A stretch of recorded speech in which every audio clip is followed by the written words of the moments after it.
अपने कल जो पढ़ा था उसको थोड़ा सा रिपीट कर लेते हैं। एक तो कल हमने पढ़ा था, शुरुआत जो की थी, शुरुआत में हमने पढ़ लिया कि जो कछवाहा राजवंश है इसके बारे में कहा जाता है कि ये भगवान राम के पुत्र कुश के क्या थे, कुश के वंशज थे, इसलिए ये क्या कहलाए, कछवाहा कहलाए। फिर हमने एक बात ये पढ़ी कि इनका जो मूल पुरुष था डॉक्टर ओझा के अनुसार वो कौन था, कछवाहा था, इसलिए कछवाहा कहलाई। फिर हमने 1612 ईस्वी का आमेर के अंदर जो अभिलेख लगा हुआ है वो पढ़ा। उसमें क्या कहा गया, इन्हें रघुकुल तिलक कहा गया। और फिर हमने एक इतिहासकार पढ़े सूर्यमल मिश्र। सूर्यमल मिश्र ने कहा कि ये किसके वंशज है, कुरम के वंशज है, भगवान राम से संबंधित है और कुरम से ये क्या हो गए, कछवाहा हो गए। भगवान राम कौन से राजवंश से थे,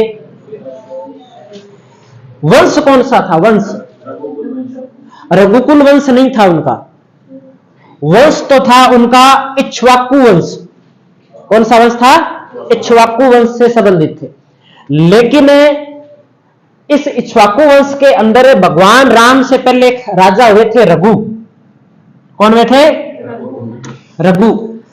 रघु जो हुए थे, रघु ने क्या है, अपने व्यक्तित्व के कारण जाने जाते थे रघु। यानी कि जो वचन से संबंधित जो बात आती है ना, तो रघुकुल रीत सदा चली आई, प्राण जाए पर वचन ना जाए, वो बात क्या है कि रघु नाम के एक शासक थे इक्ष्वाकु वंश के, जिन्होंने अपने मतलब वचन के लिए, क्या वचन निभाने के लिए इस प्रकार का कार्य किया।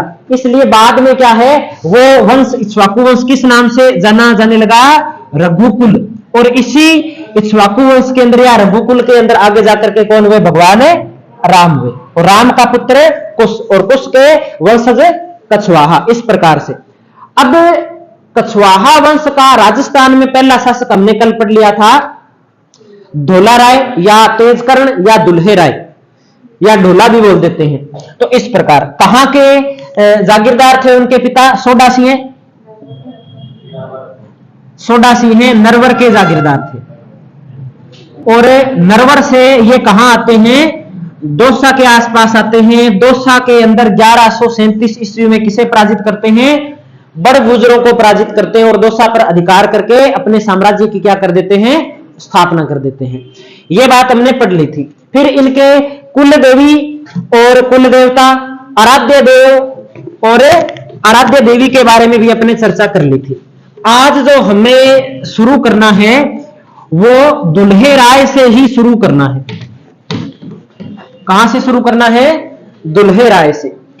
तो हम दुल्हे राय से शुरू करते हैं। दुल्हे राय के नाम क्या क्या मिलते हैं अपने को, तो एक तो नाम मिलता है दुल्हे राय, एक नाम मिलता है ढोला, एक नाम मिलता है तेजकर्ण। ये इनके नाम मिलते हैं। देखो इनका जो मूल नाम था वो नाम था तेजकर्ण। कहते हैं कि ये देखने के अंदर बहुत ही सुंदर थे और थोड़े से सज संवर के रहते थे, दुल्हे की तरह, इसलिए इन्हें क्या कहा जाने लग गया, दुल्हे राय कहा जाने लग गया। कुछ लोग कहते हैं कि इनका एक नाम है वो ढोला राय भी मिलता है। क्या नाम मिलता है, ढोला राय। ढोला राय इसलिए कहा जाता है क्योंकि ये अपने कह सकते हैं गोरे थे, दिखने में सुंदर थे, इसलिए इन्हें अपने घर पे होते हैं ना कि जो काला होता है उसे कालिया बोल देते हैं, जो धोड़ा उसे होता है उसे धोड़िया बोल देते हैं, या कोई लड़की का नाम है वो दौड़ती बोल देते हैं, होता है नहीं होता। तो उसी प्रकार से इनका क्या नाम पड़ गया, ढोला राय नाम पड़ गया। यानी कि कुल मिला के बात वो एक ही आती है कि दिखने में सुंदर थे, इसीलिए इन्हें क्या कहा गया, ढोला राय कहा गया। अब इनके पिता का नाम क्या था, तो पिता की अपने बात कर लेते हैं। तो पिता का नाम आपको कल बताया था, सोडासी है कछवाहा, इनके पिता का नाम था। इनके बारे में कुछ बातें हम कर चुके। एक अपने वो पढ़ते हैं ना कि एक कहानी चलती है डोला मारू, वो इन्हीं से संबंधित है ना, कि जो डोला है वो तो कहां का राजकुमार है, नरवर का, और जो मारू है वो कहां की है, तो ये पुगल की है। कहां की है? पुगल, बीकानेर। और इन्हीं के बारे में वो कहानी है कि बचपन में इनका रिश्ता तय हो जाता है, और बाद में क्या है कि ये जो राजा बन जाता है, दुलेराय राजा बन जाता है, तो इसे पता ही नहीं होता कि तेरी एक रानी है वो पुगल के अंदर भी रहती है, ये और भी विवाह कर लेता है। बाद में कहते हैं कि ये पत्थर भेजती है जो पुगल की राजकुमारी है, तो पत्थर दूसरी रानी उस तक पहुंचने नहीं देती है। तो बाद में कोई ये जो गाने बजाने वाले होते हैं उन भोपों को भेजा जाता है, तो भोपों के माध्यम से इसे पता चलता है कि तेरे एक रानी और है और उसको लेके आनी है। तो बाद में जब ये आना चाहता है दुलेराय, तो इसकी पत्नी है वो आने नहीं देती है, तो बाद में छिप कर आता है, और बाद में ऊंट पे वो जो तस्वीर अपने पढ़ते हैं ना चित्रकला के अंदर, डोला मारू का चित्र, वो इन्हीं से क्या है संबंधित है, इसे ही डोला कहा जाता है, वो यही डोला है। तो ये बात भी अपने को ध्यान में रखनी है। अब अपने बात करते हैं कि इन्होंने दोसा पे अधिकार कब किया था? 1137 में। तो लिखेंगे 1137 में तेज कर्ण ने बड़े गुर्जरों को पराजित कर अधिकार किया तथा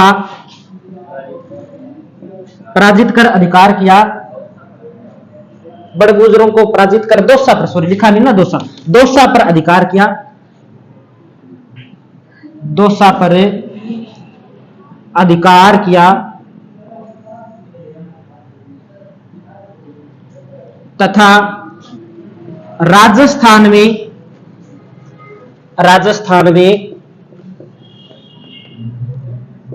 कछवाहा राजवंश की नींव डाली। फिर अपने पढ़ते हैं कि 1137 के अंदर ही ये क्या करते हैं कि अपने जो मीणा थे रामगढ़ के आसपास के अंदर जो रहते थे उनको पराजित करके उस पे अधिकार कर लेते हैं, और अधिकार करने के बाद में क्या है वहां पर उसका जो नाम है एक प्रकार से रामगढ़ रख देते हैं। पहले उसका नाम है वो क्या मिलता है रामगढ़ का? मांची नाम मिलता है ना, मांची। तो अपने लिख देते हैं कि 1137 में मीणाओं को पराजित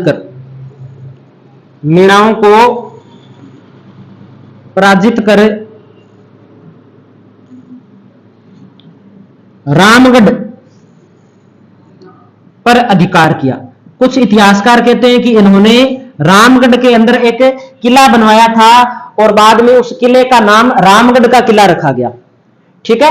और वहां पर ये जो रामगढ़ जो नाम रखा गया ना, ये रामगढ़ जो नाम है ये भगवान राम के नाम पे रखा गया है। इनका मानना था कि हमारे पूर्वज कौन है? भगवान राम है।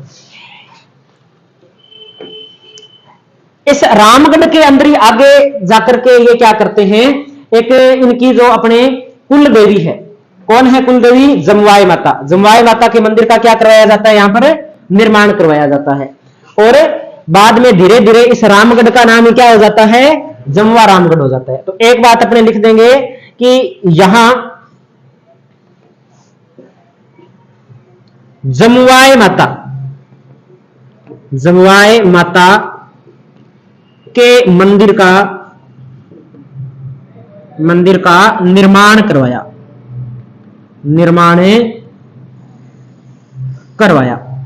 एक ये बात अपने को ध्यान में रखनी है।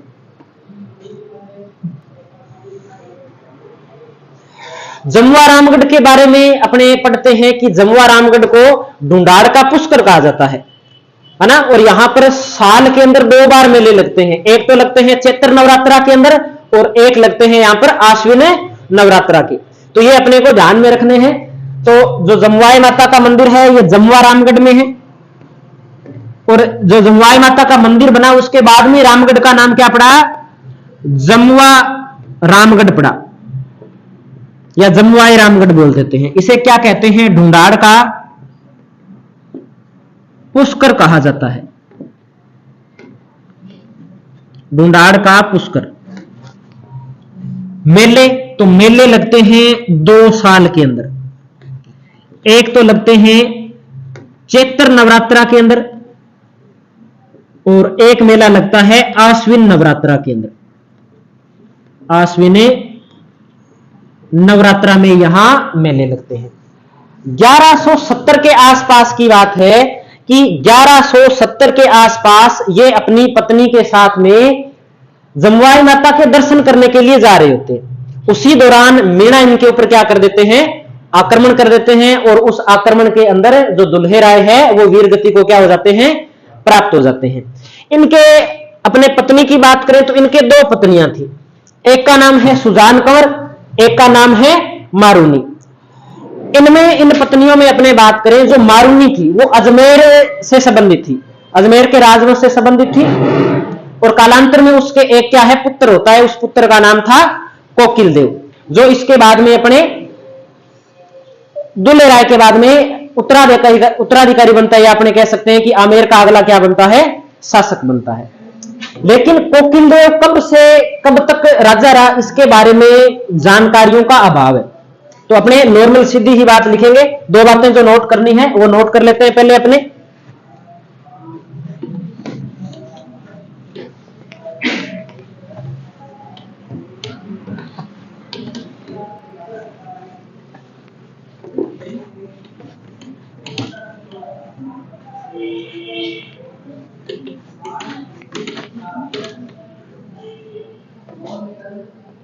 ग्यारह सौ सत्तर में जमुआई माता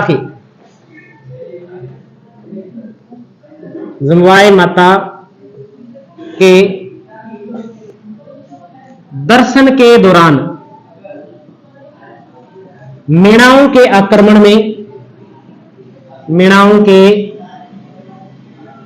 आक्रमण में वीर गति को प्राप्त हुए।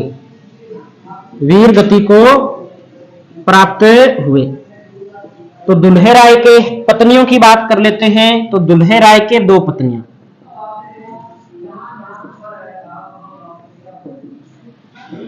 और भी हो सकती है पत्नियां, लेकिन अपने को जो इतिहास में जो जानकारी मिलती है वो 2 ही पत्नियों की जानकारी मिलती है। एक का नाम है सुजान कंवर, एक का क्या नाम मिलता है? एक का नाम मिलता है सुजान कंवर, और दूसरे का नाम मिलता है मारूनी।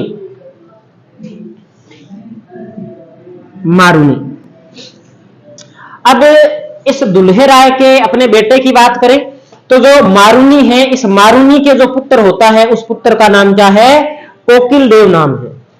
इसके जो पुत्र है, इस पुत्र का नाम क्या है? कोकिल देव।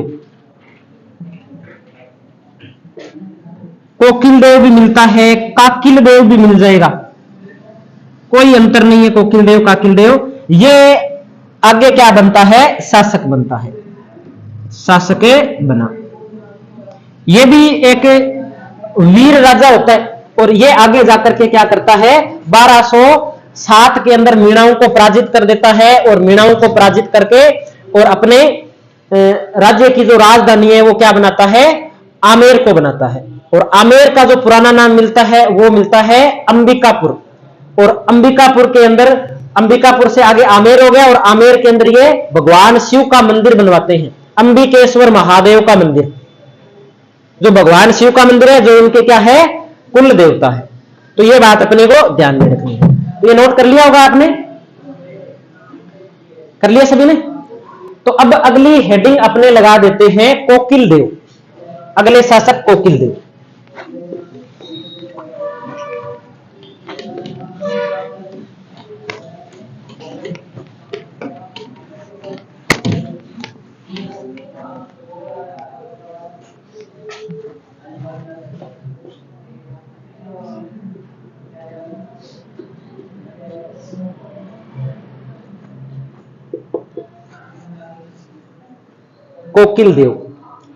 कोकिल कोकिल देव के बारे में एक बात तो अपने को यह ध्यान में रखनी है कि किसके उत्तराधिकारी हैं, दुल्हे राय के उत्तराधिकारी हैं।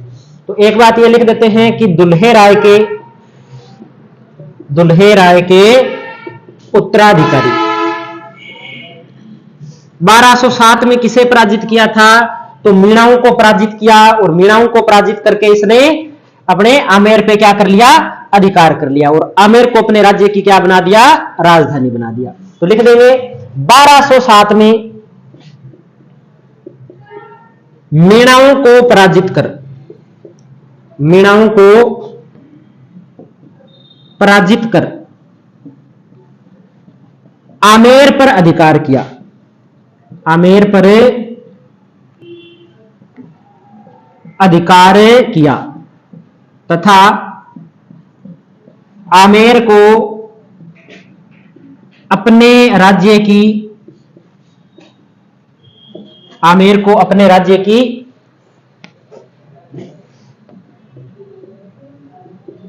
राजधानी बनाया, तथा आमेर को अपने राज्य की राजधानी बनाया। एक ये बात अपने को ध्यान में रखनी है। फिर आमेर को जब ये राजधानी बनाते हैं तो आमेर के अंदर भगवान महादेव का क्या बनवाते हैं? मंदिर बनाते हैं, जिसे अपने किस नाम से जानते हैं? अंबिकेश्वर महादेव मंदिर के नाम से जानते हैं। तो कहां बनाया? ये आमेर में बनवाया। तो लिख देंगे कि इन्होंने आमेर में अंबिकेश्वर महादेव मंदिर का निर्माण करवाया। मैंने पहले भी बताया था आपको कि जहां ऐश्वर लगा हुआ आ जाए ना, वो समझ लेना किसका मंदिर है? शिव जी का मंदिर है, भगवान शिव का मंदिर है। अब ये अंबिकेश्वर है तो ये अंबिका नगर क्या है? ये पुराना नाम है आमेर का, इसलिए अपने जैसे जैसलमेर में पढ़ते हैं रत्नेश्वर महादेव मंदिर, या कोई और भी पढ़ लेते हैं अपने, जैसे कुंभेश्वर महादेव मंदिर, तो कुंभा ने बनवा दिया, रतन सिंह ने बनवाया, और रत्नेश्वर हो गया। इस प्रकार से इनके क्या पड़े हुए? नाम पड़े हुए। लेकिन मंदिर वास्तव में किसके हैं? भगवान शिव के ये मंदिर हैं। अगली बात जो इनके बारे में ध्यान में रखनी है, वो अपने को यह ध्यान में रखनी है कि कोकिल देव बेराठ, जो बेराठ पड़ता है ना वर्तमान के अंदर, वहां पर यादव रहते थे। उन यादवों को पराजित करके और बेराठ वाले क्षेत्र को अपने क्षेत्र में क्या किया था? इन्होंने शामिल किया था। एक इस कोकिल देव के समय एक व्यक्ति होता है, कछवाहा ही होता है, नरु नाम का व्यक्ति होता है। अपने क्या नाम था उसका? पूरा जो नाम उसका मिलता है, नरु नाम मिलता है, जो आगे जाकर के अपने नाम पे एक शाखा शुरू करता है। कछवाहों की एक शाखा शुरू होती है, नरुका शाखा। नरुका शाखा की जो शुरुआत होती है ना, वो यहीं से होती है। और एक शेखा नामक व्यक्ति होता है, शेखा नामक व्यक्ति है, वो आगे चल करके उसके वंशज है, वो क्या कहलाते हैं? शेखावत कहलाते हैं। तो शेखावत है ना, ये ध्यान रखना कि जो शेखावत है ये कछवाहा है। जैसे अपने पढ़ते हैं ना हाड़ा चौहान है, वैसे ही शेखावत क्या है?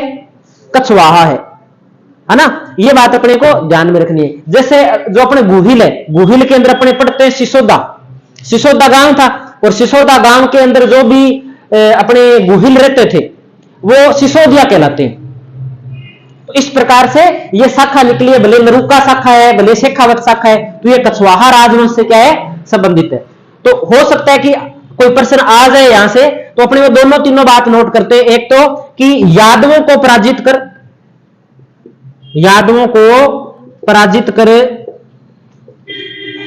बेराठ पे अधिकार किया, बेराठ पर अधिकार किया। बेराठ कब अंग बना है अपने कछवाहा राजवंश का? तो ये कोकिल देव के समय बना है। ये बात अपने को ध्यान में रखनी है। दूसरी बात अपने जो बात ध्यान में रखनी है कि नरु नामक व्यक्ति है, उसने नरुका शाखा तथा शेखा नामक व्यक्ति ने शेखावत शाखा की क्या की है? हाँ जी, बेराठ तो अब तो किस में आ गया? विराट वर्तमान में तो विराट किसमें, नीमका थाना में होना चाहिए ना। जयपुर का कुछ भाग मिलाया है ना, उसमें मिलाया है उसके अंदर। कोटपुतली बहरोड में तो नहीं है, मैंने आपको लिखाया है, थोड़ा चेक करो उसमें, नदी वाले में विराट की पहाड़ियां लिखाई है ना आपको। सभ्यता वाले में देख लो, सभ्यता वाले में देखो, नहीं तो नदी के अंदर अपने जो कौन सी नदी है, बाणगंगा नदी, हाँ कोटपुतली बहरोड में, मुझे कोटपुतली बहरोड याद आ रहा है। हाँ तो ये अपने को ध्यान में रखना है। अब दो शाखाएं जो शुरू हुई है ना, उनके बारे में अपने नोट कर लेते हैं कि इनके काल में कछवाहों की दो शाखाएं शुरू हुई। कौन कौन सी दो शाखाएं? एक तो जो व्यक्ति था नरु की जो आगे शाखा चली वो कौन सी कहलाई? नरुका। और एक जो व्यक्ति था शेखा से जो शाखा शुरू हुई वो शेखावत। और जहां शेखावतों ने अधिकार किया वो क्षेत्र शेखावाटी। कौन सा क्षेत्र कहलाया? वो शेखावाटी। और कहते हैं कि आगे जाकर के शेखावाटी है वो एक स्वतंत्र राज्य भी बन जाता है। ठीक है, तो इस प्रकार से ये जो शुरुआत होती है, ये दो शाखाओं की यहां से क्या होगी? शुरुआत होगी, जो अपने को ध्यान में रखनी है। और जो राव शेखा की छतरी है, ये परसा रामपुरा नवलगढ़ के अंदर पड़ती है। नवलगढ़ आता है झुंझुनू के अंदर, वहां पर इसकी छतरी है। वो छतरियों में अपने कल्चर के अंदर देखेंगे। तो ये इतना नोट कर लिया सभी ने? ठीक है। अब इसके बाद में एक इंपॉर्टेंट जो राजा है जिनके बारे में पूछा जा सकता है पेपर में, वो है राजदेव।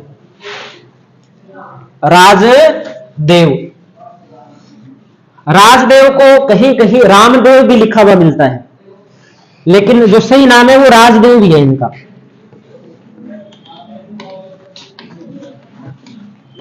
राजदेव ने कदमी महलों का निर्माण करवाया था आमेर के अंदर। और जो कदमी महल है, इन कदमी महलों के अंदर जो कछवाहा राजवंश का राजा होता था ना, उस राजा का क्या होता है यहाँ पर? राज तिलक होता है। तो दो प्रश्न बनते हैं कि अपने जो कछवाहा है इनका, एक तो राजवंश का जो राज तिलक होता है वो कहां पे होता है, और दूसरा कि ये बनवाया किसने था। ये दो बातें इनके बारे में ध्यान में रखनी है। तो राजदेव 3 नंबर शासक लिख रहे हैं ना, राजदेव के बारे में लिखना है कि आमेर में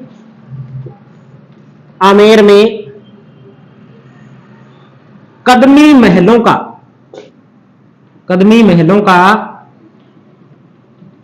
निर्माण करवाया।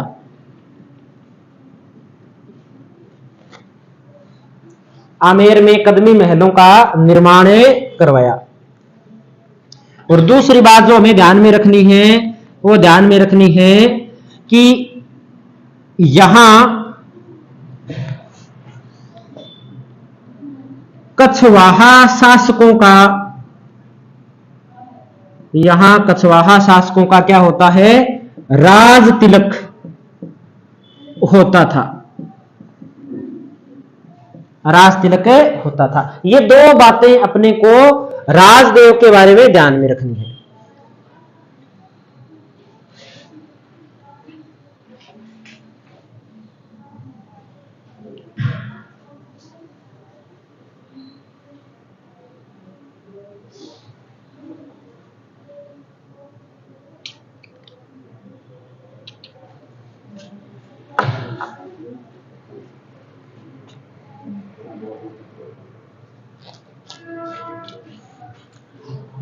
अगला